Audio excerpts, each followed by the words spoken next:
October 14th, 1944.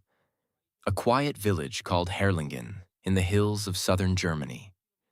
A black car pulls up outside a comfortable house with a garden. Two generals step out. They are not there to arrest anyone. They are not carrying weapons drawn. They walk up to the door of the most famous soldier in Germany, and they ask to speak with him alone. Inside, Field Marshal Erwin Rommel is recovering from wounds he suffered in Normandy weeks earlier. He is 52 years old. He has a fractured skull, a body still healing from an Allied fighter attack that nearly killed him on a French road in July. He walks with a cane. And when the two men explain why they've come, he understands immediately what is happening, because he has seen this exact machine work before, just never pointed at himself. He is being given a choice: face trial before the People's Court, on charges connected to the plot to kill Adolf Hitler, or take the poison capsule they've brought with him into the car and die quietly, painlessly, within minutes, in exchange for his family's safety and a hero's funeral. No court, no headlines, no shame attached to his name. He chooses the poison. 20 minutes later, he's dead. The German public is told their most beloved general suffered a fatal embolism, a complication from his war wounds. Hitler sends a wreath. The funeral is a full state affair, complete with a guard of honor and a eulogy from one of the Third Reich's most senior commanders. Nobody outside a very small circle knows the truth for years. It's a strange way for a legend to end. Not on a battlefield, not in a headline-grabbing final stand, but in the back of a car on a quiet German road, swallowing a capsule to protect people he loved. And it raises a question that's worth sitting with for the next half hour or so, because the answer isn't simple. How does a man become one of the most respected military commanders of the 20th century, admired even by his enemies, and still end up here? A footnote in the very regime that made him famous, disposed of by the government he served? To understand that ending, you have to go back to the beginning, to a boy who wasn't even supposed to become a soldier. Erwin Johannes Eugen Rommel was born in 1891 in a small town in the German state of Württemberg. His father was a schoolteacher, and by most accounts, young Erwin was an unremarkable student. Thin, pale, more interested in tinkering with machines and gliders than in books, or, strangely enough, in the military life that would come to define him. There's a detail that tends to get lost in the mythology later on. He originally wanted to become an engineer. It was his father who nudged him toward the army instead, and Rommel, without much passion either way, agreed. He joined a local infantry regiment as an officer cadet at 18. Nothing about his early career screamed destiny. He was competent, disciplined, unspectacular. The kind of young officer who does everything correctly and draws no particular attention. That changes the moment the First World War begins. Because on the battlefield, something in Rommel switches on that training alone can't explain. In 1914, as a young lieutenant leading a rifle platoon in France, he develops a habit that will define his entire career. He doesn't wait for orders when the situation calls for speed. In one of his earliest actions, badly outnumbered, he leads a small group of men in a bayonet charge against a French position rather than falling back. And it works. It's reckless. It's also exactly the kind of decision that gets men killed when it fails and gets you noticed when it succeeds. For Rommel, it succeeds often enough that his superiors start to take notice. By 1917, fighting in the mountains against the Italians, he pulls off something close to legendary, leading a small detachment, moving fast, outflanking larger Italian forces, and eventually helping force the surrender of thousands of enemy troops with a fraction of that number under his own command. For this, he receives the Pour le Mérite, Germany's highest award for gallantry, one usually reserved for much more senior officers. He's 25 years old.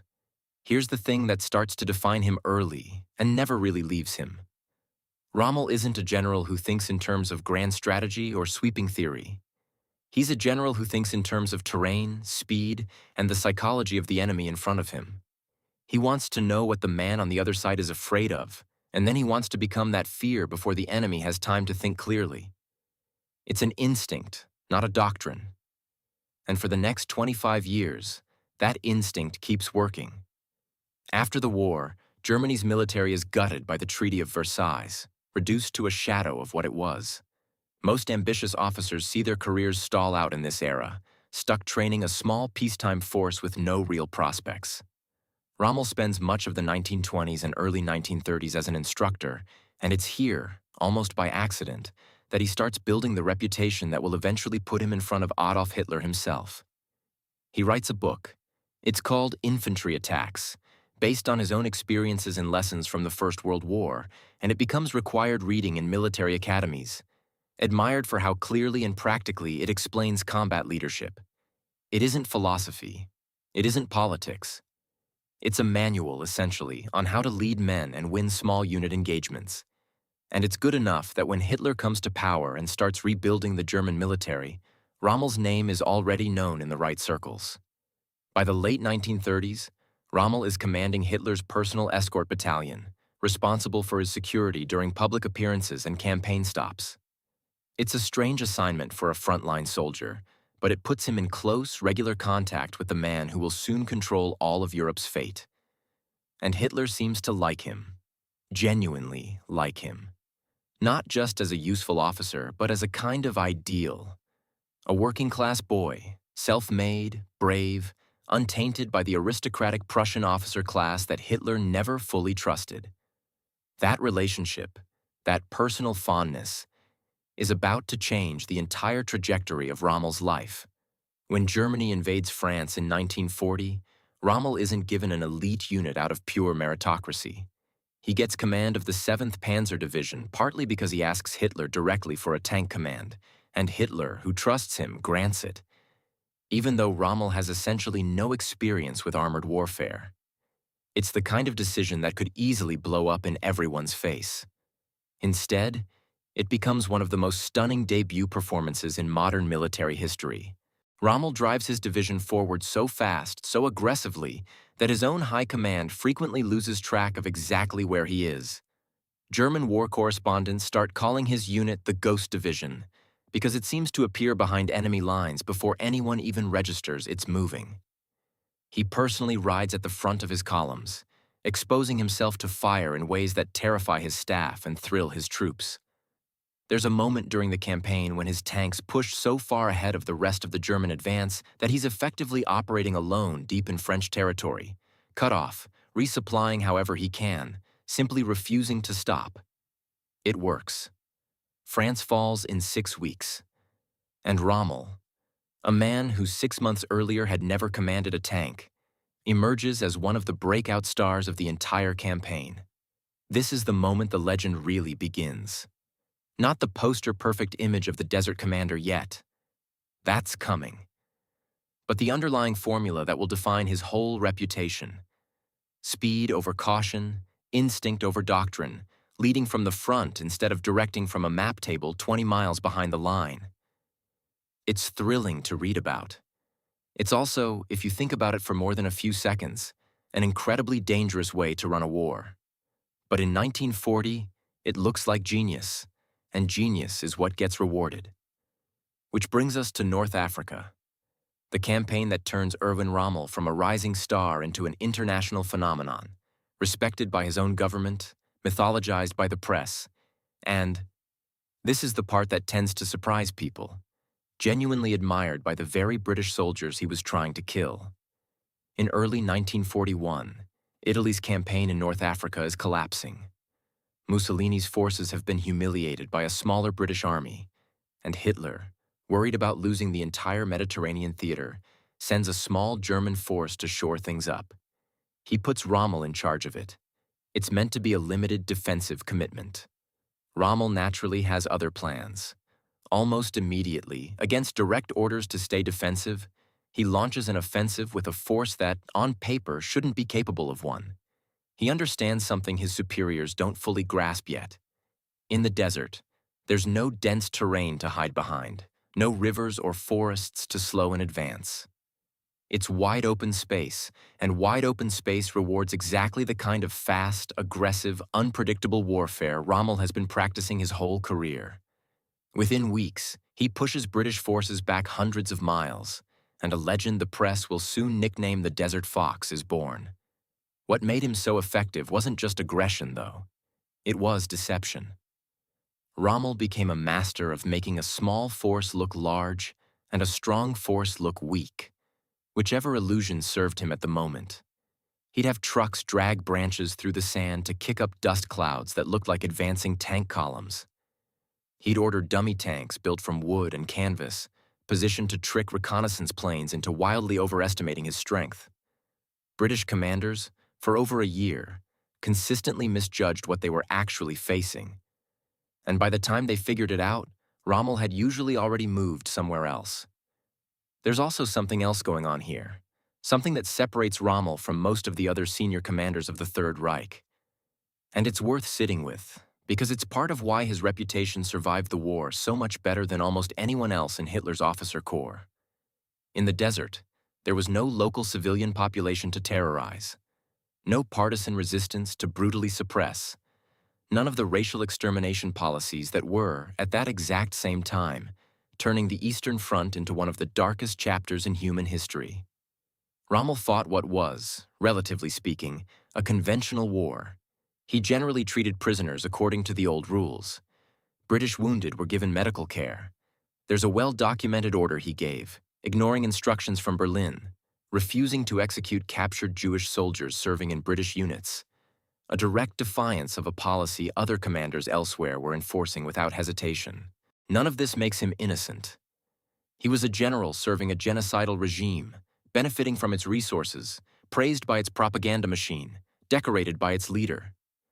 But it does explain something important.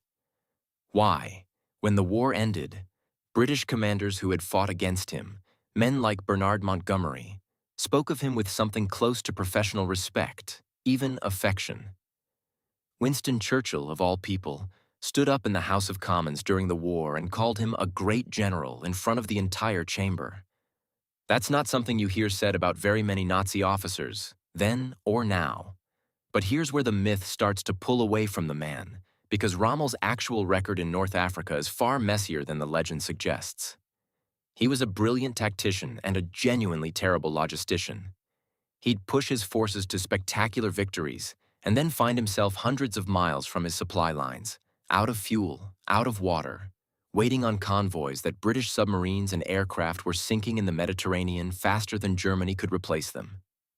He clashed constantly with his own superiors in Berlin and Rome over exactly this problem. Rommel wanted more supplies to keep attacking. His logistics officers kept telling him the numbers simply didn't exist. He tended to treat these warnings as obstacles to root around rather than hard constraints to respect. And that habit, brilliant as it made him look in the short term, eventually catches up with everyone under his command. By late 1942, at El Alamein, it does.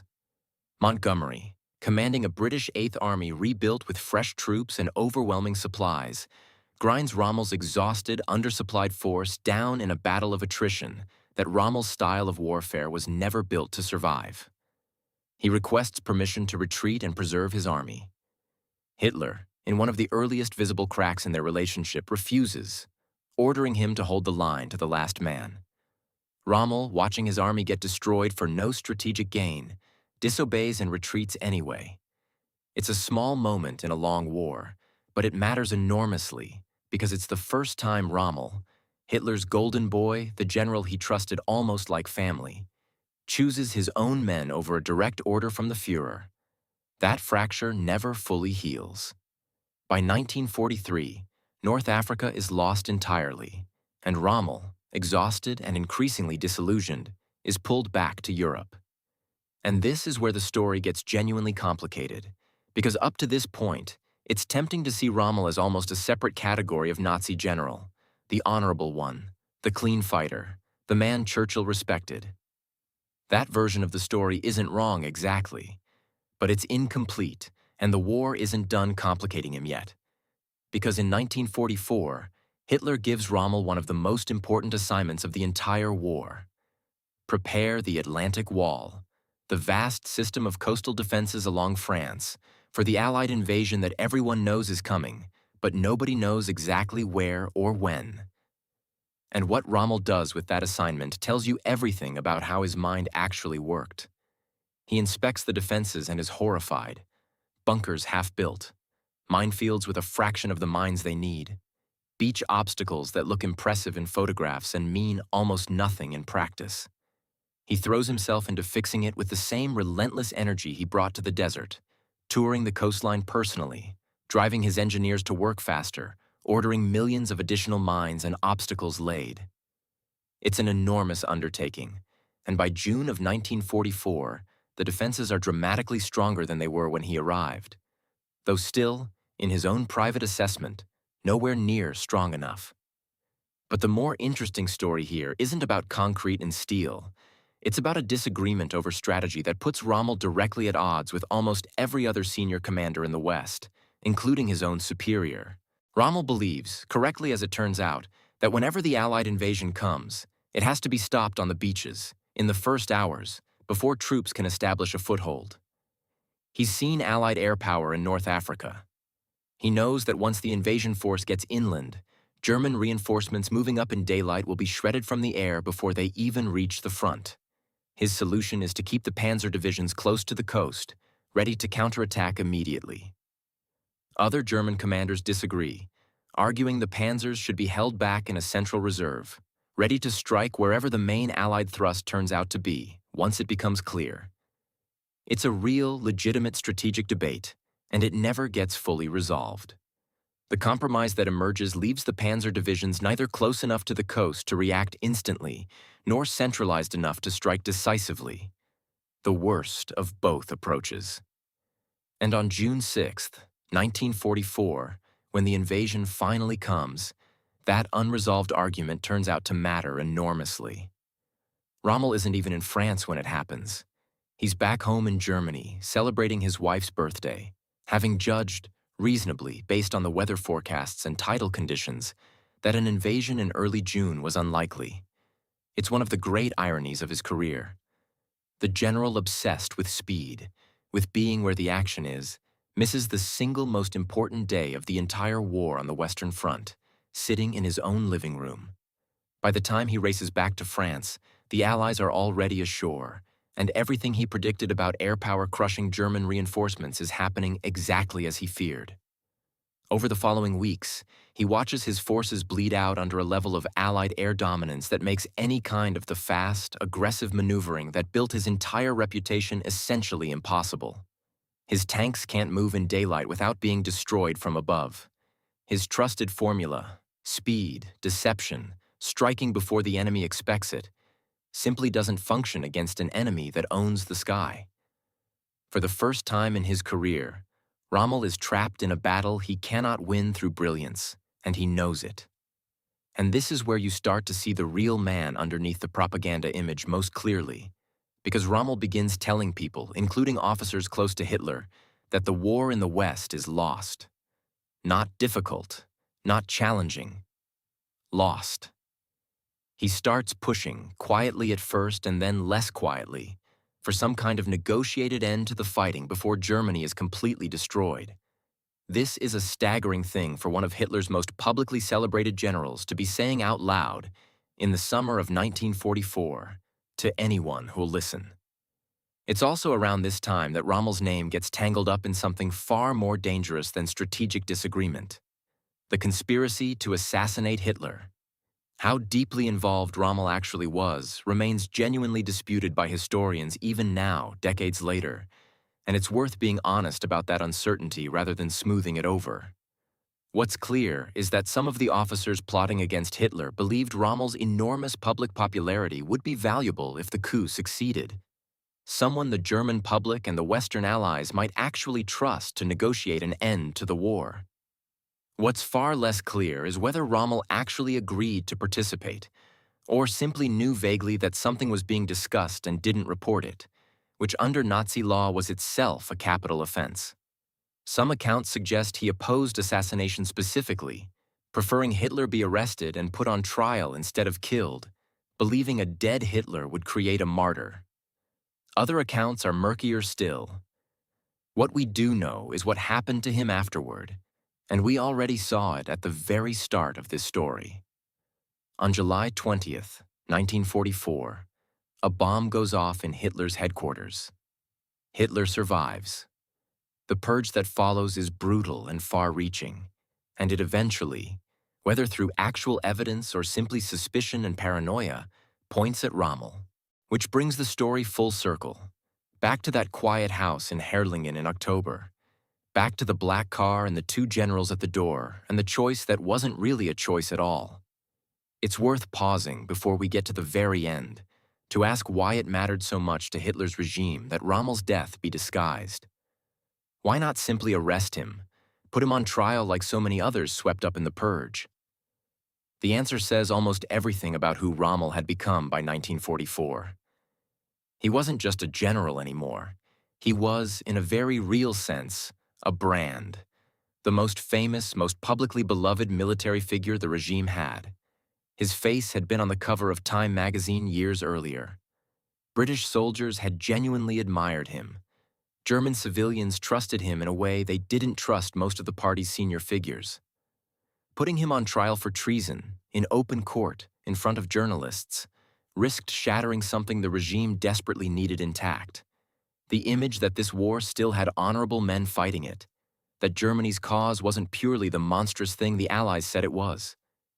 Alive and loyal, Rommel was worth more to the propaganda machine than the truth could ever afford to reveal.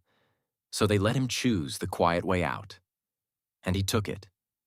Not out of cowardice, but because the alternative meant his wife and teenage son would likely be dragged into the same machine that had already consumed thousands of others connected to the July plot, real or suspected. It was, in its own dark way, the last tactical decision of his career. Trading his own life on terms he could control to protect the people he loved from consequences he couldn't. The funeral, 3 days later, was staged with almost theatrical precision. Full military honors. A field marshal's baton laid on the casket. A eulogy delivered by Gerd von Rundstedt, one of the most senior commanders left in the German army, praising Rommel's heart as having belonged to the Führer. The crowds that gathered genuinely mourned him. They had no idea they were mourning a man their own government had just quietly killed. The truth didn't fully come out until after the war, through post-war interviews, captured documents, and testimony from people who'd been present that October day. And when it did, it only deepened the strange, contradictory place Rommel occupies in history. A general who served Hitler loyally for most of his career, who commanded troops for a regime responsible for unimaginable atrocities, and who was ultimately murdered by that very same regime on the suspicion, however uncertain, that he might have turned against it. So what do you actually do with a man like this? The uncomfortable truth is that Rommel doesn't fit neatly into the story most people want to tell about the Second World War. He wasn't a resistance hero. There's no solid evidence he actively worked to overthrow Hitler, and for most of his career he served the regime with real enthusiasm and skill. But he also wasn't like many of his fellow senior commanders, men who oversaw or quietly tolerated horrors on the Eastern Front and in occupied territories. He fought, by the standards of that war, relatively cleanly. He protected prisoners when he didn't have to. He told the truth about a lost war when lying would have been safer. And in the end, the same government that made him famous decided he was more useful dead and silent than alive and talking. Maybe that's the real reason his legend outlived the regime he served. Not because he was innocent, he wasn't, but because he was human in a way that so few of the men around him managed to be. Brilliant and reckless, loyal and, eventually, doubtful. Capable of both remarkable decency on a battlefield and complete blindness to the horror his uniform represented everywhere else that same war was being fought. The Desert Fox died not in the desert and not in battle, but in the back seat of a car on a quiet road near his own home, having made one final calculation, one last piece of tactical thinking from a mind that had spent 30 years finding the fastest way through impossible situations. It just turned out, this last time, that the only way through was the one that ended everything. And that, more than any tank column or desert victory, might be the truest picture we have of who Erwin Rommel actually was.